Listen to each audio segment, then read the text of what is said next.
20세기 최고의 신학자요, 또 영성가요, 베스트셀러 작가로 유명했던 헨리 나우엔이라는 전 하버드대학교 교수가 있습니다. 자신의 평가가 아닌 타인의 평가에 의해서 인생의 정점에 서 있다라고 여겨졌던 헨리 나우엔 교수는 어느 날 갑작스럽게 하버드 대학의 석좌 교수직과 그의 모든 화려한 이력과 경력을 내려놓고 캐나다 토론토의 장애인 공동체인 라르시 데이 브레이크로 갔습니다. 그곳에서 그는 하나님의 부르심을 받을 때까지 거기에서 함께 10여 명의 중증 장애를 가진 지체들과 그들을 섬기며 살았습니다. 하버드대학교와 예일대학교에서 엘리트 학생들을 가르치며 그들과 하나님의 말씀을 서로 나누고 논의하면서 이 헨리 나우엔 교수는 어떤 지식으로는 최고의 자리에 있다라고 여겨질 만큼 그렇게 많은 사람들에게 존경받는 학자였습니다.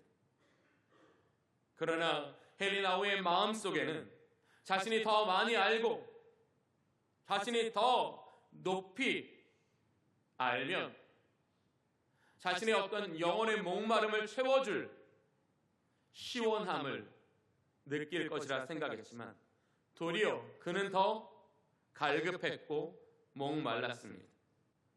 어디에서든지 이 자신 안에 있는 이 마음을 채울 길이 없던 헨리 나우엔은 이 프랑스의 라르시 데이 브레이크라는 공동체를 세운 목사님을 만나고 그분과의 대화를 통해서 이 데이 브레이크라는 캐나다 공동체로 나아가게 되었습니다. 헨리 나우엔은 지적 장애인들과 함께 생활하면서 자신이 지식으로 그들을 가르치는 것이 아닌 도리어 그들에게 하나님의 사랑과 순수한 영성을 배우게 되었습니다.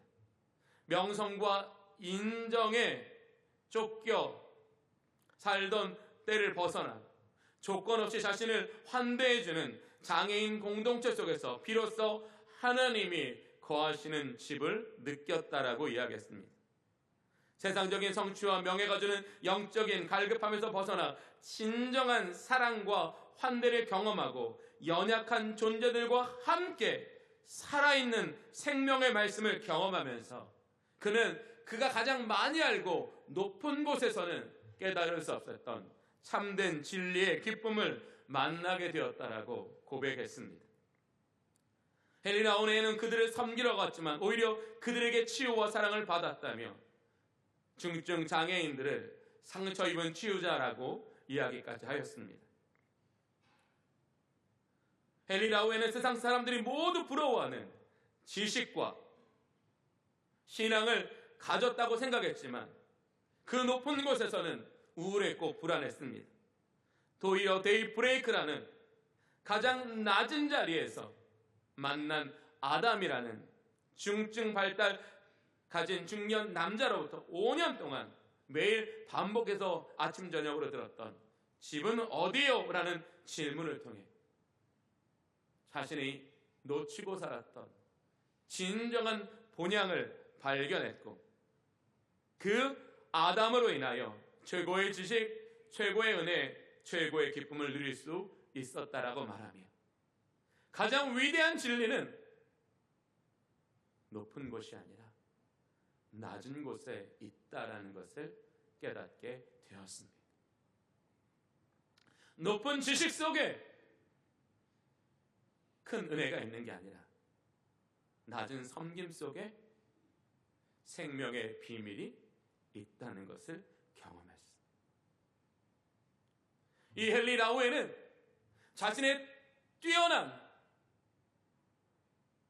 은사로는 경험할 수 없었던 생명의 진리를 아담이라는 사람을 통해서 발견하며 그 만남이 자신의 인생을 우울과 방황에서 벗어나 기쁨과 영광 안에 살게 했다라고 고백했습니다. 내 안에 풀어지지 않는 내 삶의 문제들, 하나님은 그 문제를 풀어내시기 위해서 때론 특별한 만남을 통해 일하시기도 합니다. 오늘 본문에서도 초대교회 성도들은 만남을 통해서 자신 속에 이루어진 진정한 은혜와 축복을 경험할 수 있었습니다. 오늘 본문 2장 47절을 함께 볼까요? 하나님을 찬미하며 또 온 백성에게 칭송을 받으니 주께서 구원받는 사람을 날마다 더하게 하시니라. 아멘. 이 초대교회 성도들은 누구에게 칭송을 받았습니까? 온 백성에게 칭송을 받았다고 말합니다. 불신자들에게 칭송을 받았다라고 기록하고 있습니다. 온 백성에게 칭송을 받으며 이 초대교회 성도들의 마음 안에는 정말로 큰 기쁨이 있었을 겁니다. 그러면 사랑하는 성도 여러분, 이 초대교회 성도들 안에 있는 이 기쁨은 어떤 종류의 기쁨이었을까요? 우리는 이 기쁨의 실체를 우리는 향하여 나아가기를 원합니다. 이 세상에 존재하는 기쁨에는 여러 가지 기쁨이 있습니다. 내가 원하는 것을 값주고 사서 얻는 어떤 소유로 인한 기쁨도 있습니다. 사랑하는 사람들과 만나 그들과 대화 속에서 온정을 경험하는 그 온정 속에서의 기쁨도 있습니다. 이전에 몰랐던 지식을 발견하고 깨달으면서 인생은 이런 거구나, 진리로 인한 발견의 기쁨도 있을 겁니다. 오늘 이 초대교회 성도들이 칭송을 받으면서 그들 속에 기뻤던 그 기쁨의 실체는 무엇이었을까요? 이렇게 많은 사람들에게 내가 행한 지난 모든 수고와 땀이 인정받게 되는 것에 대한 기쁨이었을까요? 아니에요. 자기의 노력에 대한 더 큰 보상으로 말미암는 기쁨이 아니었어요.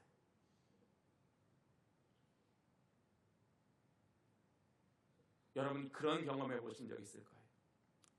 사실 내가 이 사람한테 정말로 선한 일을 하기 위해서 행동하지 않고 그냥 반응하여 어떤 일을 했는데 그것을 경험한 사람은 굉장히 크게 기뻐하고 감사하는 경우를 여러분 경험하셨을 거예요.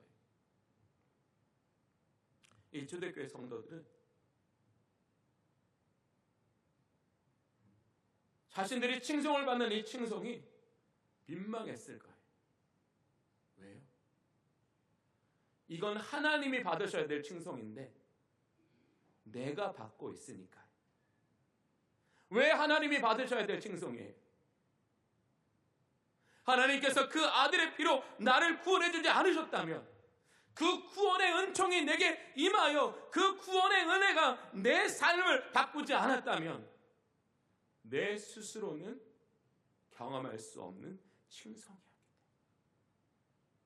이 모든 것이 나를 그 아들의 피로 구원하여 주시고 약속하신 성령을 주셔서 내가 그 하나님의 말씀 앞에 순종한 것뿐인데, 오늘 성경은 뭐라고 해요? 온 백성이 이 초대교회 성도들을 칭송하고 있다라고 기록했습니다. 이 초대교회 성도들이 그들이 칭송을 받으면서 그 많은 불신자들로부터의 어떤 환호와 그들을 향한 인정으로부터 받는 기쁨은 어떤 기쁨이었을까요? 저는 그 기쁨을 이렇게 정의하고 싶습니다. 증명으로 인한 기쁨. 어떤 증명이었습니까? 내 안에 예수의 생명이 있다라는 기쁨이었습니다. 내가 예수 그리스도를 구주로 영접하기 이전에 예수의 생명이 내게 없었을 때는 만날 수 없는 사람들이었습니다. 받을 수 없는 은혜였습니다. 내 안에 예수의 생명이 있다라는 증명입니다. 두 번째 뭐예요? 성령의 약속이 확실하다는 증명이에요. 이들은 자신이 노력하여 발견한 걸 따라가지 않았어요. 성령의 약속을 따라갔어요. 성령의 약속을 따라가니까 이런 기쁨이 있구나, 이런 선물이 있구나, 이런 칭송이 있구나. 성령의 약속에 대한 증명이에요. 그리고 뭐예요? 말씀과 기도에 대한 증명이에요. 이 초대교회 성도들이 믿지 않는 사람에게도 칭찬을 받을 수 있었던 이유가 뭐예요? 만남과 나눔이었어요. 그것을 오늘 본문은 뭐라고 말하고요? 서로 통용하였고 필요를 따라 나누어졌다라고 성경은 기록하고 있어요. 그들이 하나님의 자녀가 되고 그의 약속을 따라 말씀과 기도 속에 주시는 은혜를 인하여 만났고 그들에게 나누었을 때 그 만남과 나눔을 통하여 그들은 자신을 위하여 구원하실 뿐만 아니라 준비하신 하나님의 축복이 있다는 것을 뭐예요? 증명하는 기회가 됐다라는 거예요. 저는 우리 주님교회가 플로잉의 삶을 통하여 이 초대교회 성도들이 경험한 증명의 기쁨이 우리 안에 있기를 원합니다. 증명의 기쁨, 그것은 영혼의 기쁨입니다. 우리의 삶을 다시 옛사람으로 돌아가지 않게 하는 기쁨입니다. 우리의 삶을 준비된 하나님의 약속을 향하여 나아가게 하는 기쁨입니다. 저는 플로잉의 삶을 통하여 여러분 안에 증명된 기쁨을 만나 그 기쁨이 여러분의 얼굴을 빛나게 하기를 원합니다. 그게 교회입니다. 그게 진짜 교회의 모습이어야 합니다. 그런데 오늘 본문을 보면 이 초대교회 성도들이 칭송을 받는 것이 어느 날 갑자기 우연스럽게 일어난 일이 아니라 철저한 하나님의 계획, 철저한 하나님의 개입, 철저한 하나님의 능력으로 되었다라는 걸 우리에게 선명하게 보여줍니다. 그 첫 번째 단계입니다. 37절을 보겠습니다.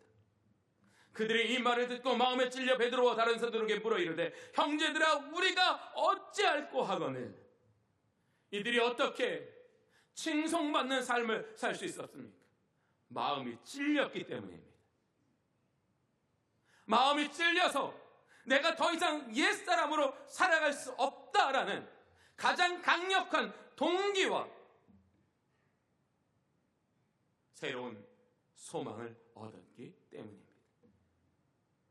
지금 사랑하는 성도 여러분, 여러분 찔리고 계십니까? 신앙은 찔리는 겁니다. 하나님의 말씀이 내 속에 찔려서 내 안에 있는 하나님의 약속을 따라가게 하는 은혜가 저와 여러분에게 있으시기를 원합니다. 그게 바로 성령의 선물입니다. 저와 여러분에게는 하나님께서 이 초대교회 성도들에게도 준비하여 만나게 하셨던 그 하나님의 축복의 약속이 있습니다. 그 우리에게도 있습니다. 그런데 우리는 그 하나님의 약속을 향하여 지금 나아가지 못하고 있습니다. 나아가지 못하기 때문에 하나님은 우리를 방치하지 않으십니다. 우리의 마음을 찔르십니다. 그 찔림을 받아 그 은혜의 자리로 나아가게 하십니다. 그리고 그 자리에서 경험하게 하십니다. 이것이 하나님이 우리를 믿음 위에 세우시는 방법이고 우리의 존재를 변화시키시는 능력입니다. 허드슨 테일러라는 기독교 역사에서 유명한 선교사님이 계십니다. 이 선교사님이 주변의 어떤 소문을 듣고 어느 날 가난한 집을 신방하게 되었습니다. 그가 찾아간 집에는 갓난 아기를 품에 안고 몸져 누워있는 부녀가 보였습니다. 그때 이 허든 테일러 선교사님의 주머니에는 2실링 6펜스라는 돈이 있었습니다. 그런데 마음속으로 이 허든 선교사님은 이렇게 생각했습니다. 내가 가진 돈이 3실링 6펜스였다면 이 가인한 여인에게 1실링을 기쁘게 내어줄 텐데, 그 말은 뭐예요? 내가 3실링 6펜스가 없으니 나는 이 여인에게 줄 게 없다라는 뜻이잖아요. 그렇게 이 여인에게 자기의 주머니에 있는 것을 내어주려는 마음 없이 그 아기 엄마를 향하여 낙심하지 마십시오. 하늘에는 자비롭고 사랑 많으신 아버지가 계십니다. 하나님께서 돌보실 것입니다. 하나님께서 도우실 것입니다. 위로했습니다. 그렇게 위로를 하고 돌아 나오는 그의 마음속에 이런 음성이 들립니다. 이 위선자, 사람들에게 사랑 많으신 하나님을 운운하면서 주머니에 돈을 움켜쥐고 있는 자. 이 소리에 마음이 찔려서 허드슨 테일러 선교사는 그 아기 엄마에게 자기가 갖고 있던 1실링 6펜스를 모두 주고 돌아 나왔습니다. 다시 그의 숙소로 돌아오는 길, 그의 빈 주머니만큼 발걸음은 가벼웠습니다. 그러나 그는 그 다음날 아침 자신의 모든 것을 주었기 때문에 그 다음날 아침 굶어야 하는 일이 기다리고 있었습니다. 그렇게 그 다음날 아침 우편 하나가 도착했습니다. 그 안에는 10실링짜리 금화가 여러 개 들어 있었습니다. 허드슨 테일러 선교사는 그 자리에 무릎을 꿇고 엉엉 울었습니다. 자신의 마음을 찔리게 하신 하나님, 하나님의 기쁘신 뜻을 따라 살게 하신 하나님, 이 모든 하나님의 감동과 찔림에는 뭐가 있었어요? 준비된 축복이 있었다라는 거예요. 사랑하는 성도 여러분, 여러분의 마음에 하나님께서 주시는 찔림이 있으십니까? 그 찔림에 하나님의 약속이 있는 줄로 믿습니다. 하나님의 축복이 있는 줄로 믿습니다. 하나님이 여러분의 마음을 찔리게 하셨다면 찔리고 말 찔림은 주지 않으실 겁니다. 그 찔림을 통하여 여러분의 인격적인 신앙을 통하여 순종하게 만드신 그 하나님의 일하심이 있었다면 그 하나님의 일하심 뒤에는 우리를 위한 축복이 반드시 저와 여러분을 기다리고 있을 것입니다. 바로 이 찔림은 뭡니까? 헌 옷을 벗고 새 옷을 입게 하는 그런 하나님의 은총이라는 거죠. 두 번째, 38절을 볼까요? 베드로가 이르되 너희가 회개하여 각각 예수 그리스도의 이름으로 세례를 받고 죄 사함을 받으라. 그리하면 성령의 선물을 받으리니. 두 번째, 왜 이 초대교회 성도들이 칭송받게 되었어요? 성령의 선물을 받았기 때문이에요. 이 성령의 선물은 무엇입니까? 성령을 통하여 우리를 위하여 약속하신 하나님의 약속을 진리의 말씀을 통하여 깨닫는 것을 말하는 겁니다. 그런데 진리의 말씀을 깨닫는 데서 그쳐지는 것이 아니라 그 진리의 말씀을 향하여 나아간다면 바로 그 진리로의 말씀을 깨달아 우리가 하나님의 약속 안에 살아간다면 그 약속은 뭐예요? 우리에게 반드시 축복을 위한 말씀이라는 거예요. 초대교회 성도들은 바로 그러했다라는 거예요. 마음의 찔림을 받고 그래서 구원에 이르는 회개를 통하여 하나님의 자녀가 됐고 그렇게 하나님의 자녀가 된 그들에게 성령을 통하여 약속의 말씀을 주신 그 하나님의 은혜에 감격하여 그 말씀을 따라갔어요. 그 말씀은 어떤 말씀일까요? 자기를 가두고 있는 선을 부수는 능력이었다는 거예요. 허드슨 테일러 선교사님이 분명히 2실링 6센트가 있었는데 그것을 마음에 찔림받기 전에는 내어줄 수 없었어요. 왜? 그를 가로막고 있는 세상의 염려가 있으니까. 하나님께서 왜 우리에게 성령의 선물을 주십니까? 바로 그것을 넘어가게 하시는 거예요. 왜? 그것 너머에 하나님의 약속하신 은혜와 복이 있기 때문에 그러하다라는 거예요. 전 우리 주님의 모든 성도님들이 성령의 선물을 향하여 나아가는 은혜가 있으시기를 원합니다.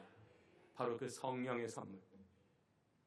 이제 저와 여러분에게 진리의 말씀을 통하여 우리에게 확신하게 하실 하나님의 약속을 붙잡고 살아가는 은혜가 있기를 원합니다. 그 은혜를 통하여 여러분의 선을 넘어가시는 은혜가 있기를 원합니다. 자, 이제 44절과 45절을 보겠습니다.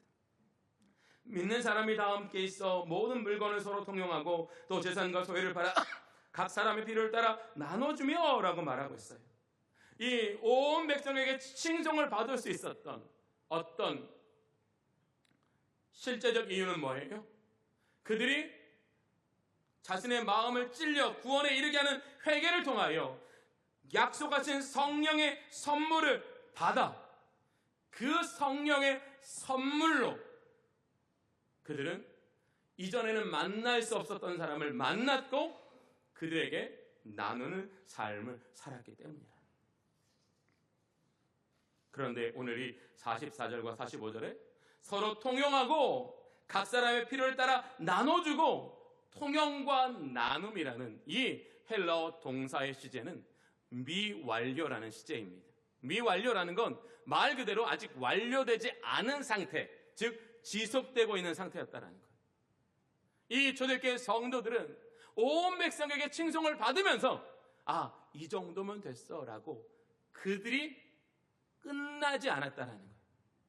그들은 그들의 어떤 수고와 노력에 대한 대가가 있든지 대가가 없든지 칭찬이 있든지 칭찬이 없든지 간에 그들은 어떤 자신의 노력에 대한 어떤 상대방의 보상이 목적이 아니었기 때문에 그들은 끊임없이 통용하고 나눔의 삶을 살았다라는 거예요.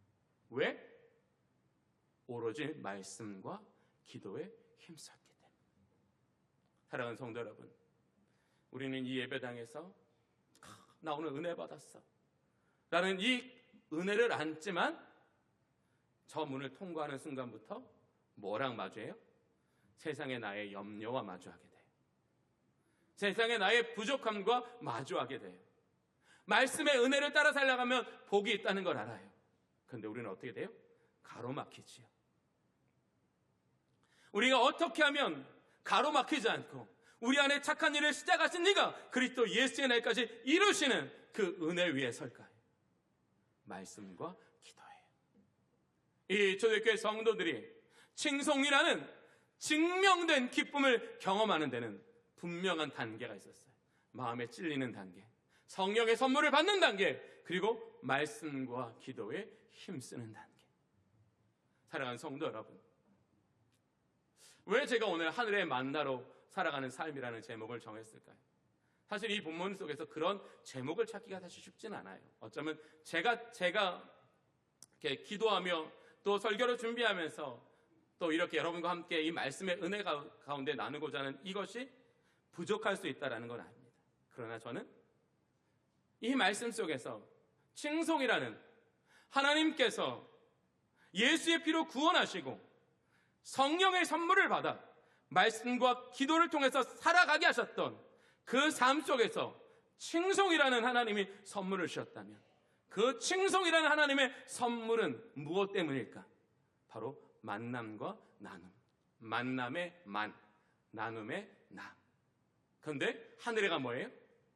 어떤 내가 나의 어떤 인격적이고 세상 사람들에게 어떤 존중을 받기 위한 자기의 계획이 아니라 성령의 선물로 받은 하나님의 약속, 즉 하늘의 보화를 향하여 만남과 나눔의 삶. 이게 딱 내가 이번 설교에서 성도들과 나눠야 될 한 줄의 말씀이라는 걸 깨달아서 하늘의 만나로 사는 삶. 그렇게 설교의 제목을 정했습니다. 사랑하는 성도 여러분, 만남과 나눔, 우리는 헨리 라우엔이라는 신학자를 통해서 가장 낮은 곳에 생명의 빛으로 가득한 하나님의 말씀이 있음을 깨닫는 저와 여러분이 되기를 원합니다. 이제 우리는 한 해 동안 플로잉의 삶을 살아갈 겁니다. 어쩌면 우리보다 더 연약한 하나님이 창조하셔서 우리에게 그들과의 만남을 통하여 베푸실 은혜의 통로가 되는 그 사람들을 만나서 저는 여러분들이 일하고 오지 않으시기를 원합니다.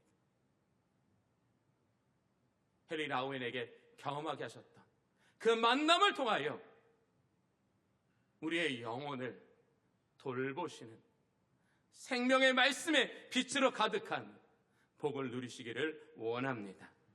그게 진짜 플로잉의 은혜입니다. 사랑하는 성도 여러분, 여러분 앉아 계시는 장의자를 우리는 성구라고 합니다.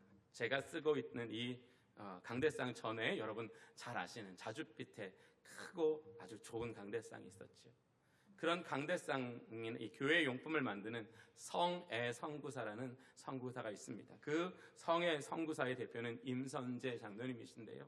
이 임선재 장로님이 어렸을 때 집이 너무나 가난했는데 심장병에 걸리게 되었어요. 병원에 찾아갔는데 의사가 이렇게 얘기하는 거예요. 이 병은 고칠 수 있는 병입니다. 그런데 돈이 많이 듭니다. 그래서 그 가족이 물었던 거예요. 도대체 얼마면 이 수술을 할 수 있습니까? 당시 돈으로 40만 원이라는 치료비를 듣게 되었습니다. 그 당시에 40만 원이라는 치료비는 우리가 생각하는 어떤 집, 번듯한 집을 여러 채 살 수 있을 만큼의 돈이었어요. 당장 내일 먹을 끼니도 걱정하는 사람에게 여러 채의 집을 살 만한 돈이 어디에 있겠습니까? 결국 돌아왔겠지요. 자신의 인생이 여기서 끝나는구나.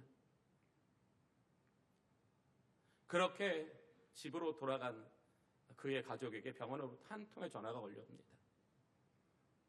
당신이 왔다 가고 나서 어떤 사람이 정확히 40만 원의 돈을 돈이 없어 치료받지 못하는 사람을 위해 써주십시오라고 가지고 왔다라는 거예요. 그 직원이 그 울며 돌아섰던 그 임선재라는 어린 소년이 번뜩 기억이 나서 그 병원에 수술비가 필요한 사람이 얼마나 있겠어요. 근데 그 직원이 임선재라는 그 소년의 집에 전화를 건 거예요. 이건 하나님의 뜻인 것 같습니다. 어떻게 당신의 치료비에 꼭 맞는 그 돈이 우리에게 당신이 떠난 그곳에 전달되었을까요? 그렇게 임선재 장로님은 그 돈으로 인하여 수술받고 건강해졌습니다. 그리고 성애 선구사를 운영하면서 1년에 어떤 사업에 이익이 생기면 제일 먼저 40만 원을 구별했다고 합니다. 그리고 자기가 수술받았던 자신에게 전화했던 그 직원에게 가서 누군가 이 돈이 필요하다면 이 돈은 그 사람을 위하여 내게 주신 하나님의 선물입니다 라고 말했다고 합니다. 근데 이 임선재 장로님은 자기가 받은 너무나 은혜가 크고 감사해서 그 마음속에 내가 한 번 받았으니 한 번 되돌려주면 끝이라는 마음을 갖지 않았다는 거예요. 그 다음에는 그 다음에도 한 명, 그 다음에는 2명, 그 다음에는 더 많은 사람들이 수술비를 장로님은 병원에 이름 없이 기탁하셨다고 합니다. 사랑하는 성도 여러분, 왜 우리가 플로잉의 삶을 살아야 할까요? 플로잉은 힘이 있기 때문입니다. 하나님의 이 플로잉이 하나님께서 나에게 주신 선물이구나 라는 걸 느끼는 사람은 그것을 받는 데서 멈추지 않는 능력이 있기 때문입니다. 성도는 바로 그런 사람 되기를 원합니다. 진리를 따라 움직이게 만드는 사람, 성령의 약속을 따라 나아가게 만드는 사람, 그게 하나님의 나라를 이 땅에 세워가는 좋은 방법이 될 것입니다. 여러분께 여쭤보겠습니다. 성령의 선물을 받으셨습니까? 너무 겸손하실 필요는 없어요. 제가 네라고 해서 당장 성령의 선물 받으셨으니까 약속의 삶을 사세요라고 그렇게 하지 않을 테니까, 자, 성령의 선물을 받으셨습니까? 우리 모두는 성령의 선물을 받았습니다. 성령의 선물을 주신 것은 우리를 위하여 준비된 하나님의 축복이 있다라는 것입니다. 올 한해 플로잉의 삶을 통하여 헨리 라우엔, 그 가장 탁월한 신학자가 가장 높은 곳에서는 경험할 수 없었다. 오직 가장 낮은 곳에서 가장 아름답게 빛나고 있는 우리의 영혼을 깨워주며 우리의 모든 영적 세포가 하나님의 축복을 향하여 나아가게 하는 그 전율을 경험하는 저와 여러분이 되기를 원합니다. 그 기쁨이 바로 증명되는 기쁨일 겁니다. 그 기쁨으로 올해를 살아가는 저와 여러분이 되기를 원합니다.